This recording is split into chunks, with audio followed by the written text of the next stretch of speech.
Welcome to job Bhaskar. আজি আপোনালোকৰ কাৰণে লৈছোঁ নতুন এটা ধুনীয়া খবৰ। যিসকলে দৌৰি আছে already Indian army, Assam police, SSC কাৰণে, তেখেতলোকৰ কাৰণে বহুত ভাল খবৰ হয়। ইণ্ডিয়ান আৰ্মিৰ তৰফৰ পৰা নতুনকৈ ভেকেঞ্চি আউট হৈছে। ভেকেঞ্চি মানে অপেন ৰেলী হয়। ইয়াত কোনো ধৰণৰ অনলাইন, অফলাইন আপোনালোকে এপ্লাই কৰিব নালাগে। সকলোখিনি অপেন ৰেলী হয়। আপোনালোকে ডকুমেণ্টছখিনি লৈ গ'লেও হ'ল। School certificate, caste certificate, Aadhaar card, PAN card, bank passbook এইখিনি লৈ যাব লাগিব। লগতে NOC লৈ যাব লাগিব। যদি আপোনাৰ বয়স 17.5 পৰা 22 বছৰৰ ভিতৰত আছে তেতিয়াহ'লে আপোনালোকে কোনো টেনশ্যন নোহোৱাকৈ দৌৰিব পাৰিব। খালি এজ প্ৰুফ আপোনাক লাগিব, মাৰ্কশ্বিট লাগিব, এইখিনি বস্তু আপোনালোকে নিব লাগিব।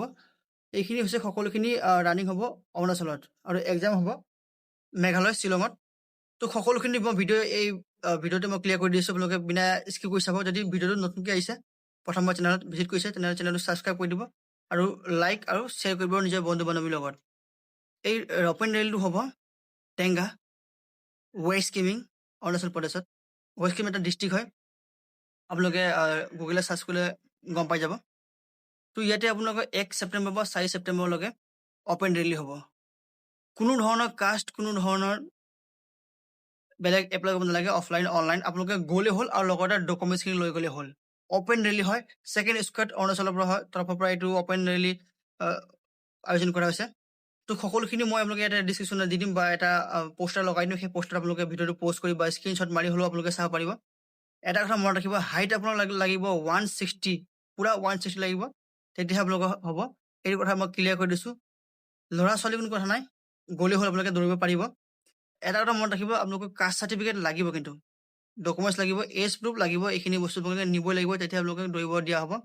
লগতে পুল আপ, চিন আপ সকলোখিনি কৰিবলৈ পায়, যিখিনি আপোনালোকে অলৰেডি লং জাম্প, হাই জাম্প এই সকলোখিনিতে দিয়া হৈছে অগ্নিবীৰৰ কাৰণে। এই স্কিমটো হৈছে অগ্নিবীৰ স্কিম হয়। তো এই স্কিমটোৰ তৰফৰ পৰা আপোনালোকে দৌৰিব দিব আৰু এক্সাম বহুত সোনকালে হ'ব। তাতে মই দি দিছোঁ ডিছক্ৰিপশ্যনত, আপোনালোকে এবাৰ চেক আউট কৰিব পাৰিব।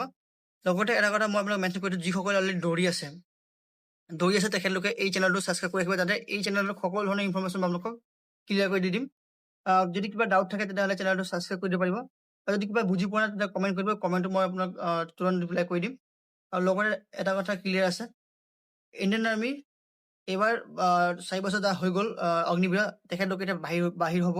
তো তেখেতলোকৰ কাৰণে অলৰেডি পষ্ট আছে। মই সকলোখিনি সেই ভিডিঅ'টো নেক্সট ভিডিঅ'ত মই আপোনাক জনাই দিম যে সিহঁতে ক'ত আৰক্ষণ পাব, ক'ত আপোনাক কোটা পাব, যে তাতে এপ্লাই কৰিব পাৰিব। সকলোখিনি ভিডিঅ' মই ক্লিয়াৰ কৰি দিম।